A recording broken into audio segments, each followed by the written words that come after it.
He may or may not have herpes. Here he is, Tyler Austin! Woo! Yeah, keep going.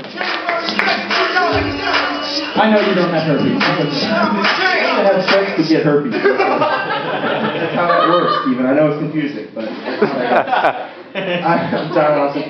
And you're totally right. Black guys and white guys, we can't pound it. But when you're a white guy and another white guy and you pound it perfectly, there is no better moment on earth. Hands down, that is the best. Let me just start off by saying some of you may remember this. I usually only do this because it arouses me sexually. But now I see there's other perks, like the fact that I get to openly judge people. I'm still aroused, but I get to judge people. It's great. One of the things I've been thinking about recently is I think I'd make a really good cab driver. Because I'm a kind of a night owl, I have questionable hygiene, and I'm a shitty driver. That's like the perfect combination. The one thing that's holding me back from being a cab driver, unfortunately, is the fact that I'm an American citizen. Who am I offending? Cab drivers? They came here to be a cab driver. That was the point. I'm big into movies. I'm a huge movie buff. I love them all. A big emotional, drama, character-driven stuff. I'm man enough to admit I will cry during a movie. I'll do it. I will just fall. It's mostly porn, though. Their journeys are so real. Pizza's here, lady. I'm gonna teach you how to love. Let's see. I'm gonna try out a couple impressions tonight. I got a few in my back pocket here. So I'm just pull these out. First one. I'm gonna do my impression of a guy doing a bad impression of Christopher Walken. Hey, I'm Mr. Walken. Bing, bang, boom. The cock of the walk. It's Jello pudding pops. Let's put this in Bill Cosby. The next one I'm going to do my grandmother watching, my Jewish grandmother, by the way. My Jewish grandmother watching this Sunday's Grammys. Why is he dressed like a bird? It makes no sense to me. She came in an egg. Oh my God, that's ridiculous. Eminem, what are you saying? The words, I can't hear them. You used to sing songs, not say them fastly. This is my last impression. This is my impression of a police officer.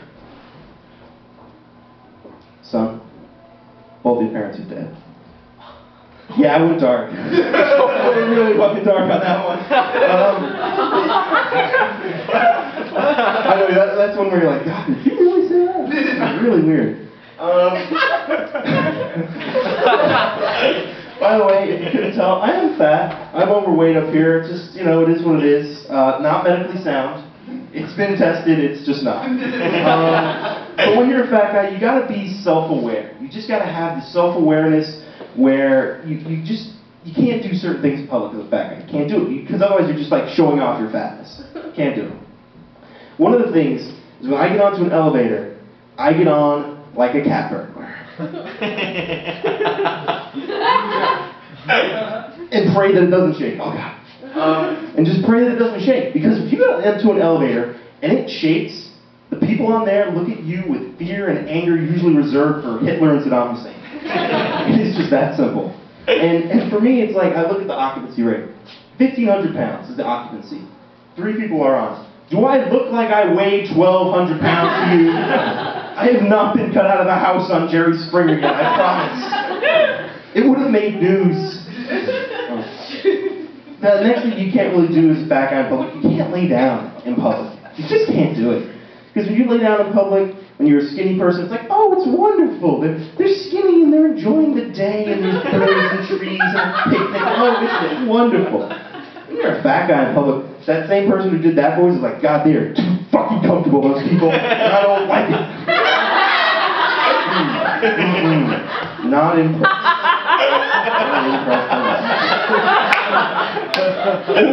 Or they're is he dead? Does he need medical attention now?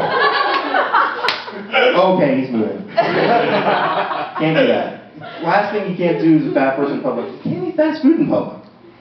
I love fast food, obviously. I can't do it in public. Gotta use the drive-thru. It's a drug deal. Give them the money, they give me the bag, I'm gone. Crinkle those receipts up and toss them out the window. No evidence, no paper trail. And I will bring that home and I will do whatever I want with my food in the comfort of my own home. I will open up a bag of potato chips and just dump it all over me and eat it off myself, and it is the best. It is a lovely afternoon if you have nothing. But when it comes to McDonald's and me eating my McDonald's in my own home, I'll set a little mute music, light a couple candles, keep a couple extra napkins around just in case. This is a McDonald's masturbation joke, everyone. Which is great because it kind of gives you that mental image. Like, how does he do it? It's the McDonald's. Is it the fries? Is he using the shake or is that too cold for him? I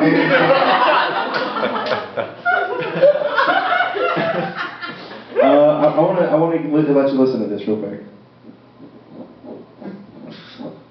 That's me growing a fat guy beard. Because if you have a beard and you were a fat guy, there was nothing underneath that beard, and you were actually skinny. That's the belief. That's the belief system. Last thing I want to talk about. Last thing. I was flipping through the channels a couple days ago, and I came across this documentary. Right, got the documentary voice going. I'm about to introduce you to the underground Japanese world of. At this point, I am pumped. I just got plans because the Japanese are into some kinky shit. I can't even imagine. It's like, whoa, what's out there? Right, comes back to it. The underground Japanese world of hostessing. My dick's like, change the channel, find support, something else. There's gotta be something. My head's like, alright, we've invested 10 seconds. We can hang in there. Hang in, it could be something good. Could be something good. Turns out, in Japan, there are literally women who are paid just to talk to men. That is the only thing they're paid. All the women are like, God, what do they get? Like, what's the salary on that? Commission? How does that work? That's literally what it is. And that is a level of depression, like, and just sadness American men have not really hit yet. Wow, that is low. Because I can imagine this in America, right? You're going out to find your prostitute, as you would. Driving around, looking down a couple street corners till you find a nice lady, as you would. You talk to her, she's got hot pants on and a t-shirt up to here. As you would. That's the kind of prostitute you're looking for. She leans into your car window and she's like, hey baby, $40 for some stimulating conversation. That would be one broke prostitute. One really, really broke prostitute. But as I'm sitting there watching this, I realize I'm covered in Lay's potato chips at McDonald's. Maybe it's not such a bad idea. Alright, thanks everybody, that's my time.